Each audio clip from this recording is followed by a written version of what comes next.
Every month, Mother Base throws a party for all the soldiers whose birthdays fall in that month. There is something strange about a military organization having parties. Really though, it is just an excuse to drink and make noise. It is not easy to get alcohol on a fortress in the middle of the ocean. Most days they are training from dawn till dusk.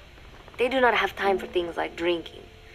That is why Snake and Miller came up with the idea, to give everyone a chance to let loose. Obviously, a bunch of bores like that are not going to bother with blowing out candles on a cake. Rather, they sit there in a cloud of cigarette smoke, drink beer, eat meat, tell tasteless jokes, and swap crude insults about one another's hometowns.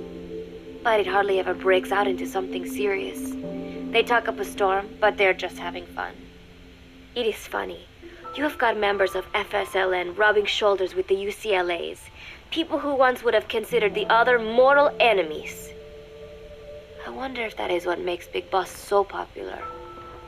In leaving their countries behind, they leave their hatred for other countries too. Miller seemed a little protective of me. Hope they're not being too crude, he said. But soon enough, he too was drunk.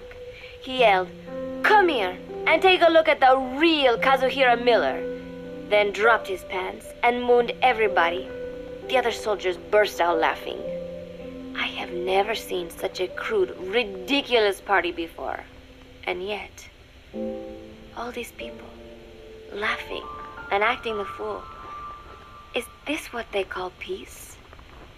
For some reason, I began to think about all that has happened since I came here. Fishing with Chico, cooking with Amanda and Cecile, playing soccer, having visitors when I caught a cold. When I stop and think about it, my time here has been the most peaceful of my life. But that is about to end. I cannot imagine he will be willing to negotiate. It seems I am to fight the legendary Big Boss. I do not know if I'll be able to beat him, but if I have to choose between death and defying Cypher, I will gladly choose death. The thought of dying does not scare me. But if I disobey my orders, the fear and despair awaiting me will be far worse than anything I can imagine. It was Cypher who took me in as an orphan, gave me food and a place to live. His orders may have been unreasonable, but I will never repay my debt entirely. It seems I have no choice. I must fight this man. I must fight Snake. Do you know Miller? Snake's right-hand man, apparently has got at least one serious weakness. He is an insatiable womanizer. He does not bother me, most likely because he considers teenagers off-limits. But he has hit on every single one of the few female soldiers here at Mother Base. They ought to be telling him where to stick it, but end up falling for it so easily. I think some of it stems from the fact that he is actually not that bad looking. Anyway, today, that nasty habit got him in trouble. He and Snake got into one of their rare fights, and I was there to see it. They burst out of the showers, completely naked, trading punches. I am no child. The sight of a naked man does not make me blush, but this was something else. "Maybe this'll teach you," Snake yelled as he slammed his fists into Miller's chest. I heard later that apparently he'd been two-timing someone, and that same someone had gone to Snake with her troubles. As I see it, it is her own fault for letting herself be deceived like that. If she is too dumb to see through Miller's lies, then she got what she deserved. But this was not the first time it had happened, or the second, and Snake read Miller the riot act. Miller argued back, and what began as a shouting match turned into a fist fight. "You son of a bitch," Miller yelled as he swung. "Not bad," said Snake, smiling, "but not good enough." And then he was back on the offensive. They had already been at it pretty hard in the showers, and their bodies were covered with bruises. Both of these men had been trained for war, their bodies deadly weapons. They were each bleeding from a dozen places. All this from a fist fight. Even so, it was far less gruesome than if they had given it their all. It was obvious that one of them would be dead were they fighting for real. Miller took another swing, yelling, "Try this then!" Snake parried, then responded in kind. But I could tell he was not aiming for anything vital. "You are one tough bastard, boss," Miller muttered. A smile crept across his face as he caught his breath. And then they went right on fighting. Blood and sweat flew off their glistening bodies. It was combat without hatred or hostile intent. I had never seen violence like this before. And yet, it was more than just a friendly tussle. They were utilizing every technique they knew. It was not a sporting match. They were not playing by the rules. How could they keep this up? At last, the two men tired themselves out, and the bizarre scene came to an end. They looked at each other's battered bodies, and then burst out laughing, embracing and congratulating each other on a good fight. It all seemed so idiotic. I still cannot fathom such behavior. But somehow, I got the sense that for all his womanizing, Miller really only trusted one person, and that was Snake. There was no way I could ever come between the two of them. And at that thought, I began to feel as if I had lost. All of Mother Base is preparing for a festival.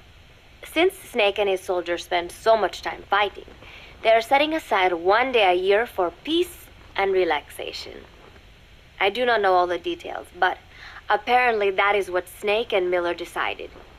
These soldiers love the idea, of course. There is so little fun to be had here that everybody looks forward to events like these. That is all well and good, but somehow I got roped into getting on stage. "Come on, we even both have peace in our names," said Miller. "And Zdarnov, that old Ruski's name, has something to do with peace too, right? Hey, as long as we're having a day of peace, we ought to get an act together. The Three-Piece Band." I thought he was joking. He then proceeded to share his idea without bothering to check with me. And now, I am slated to sing.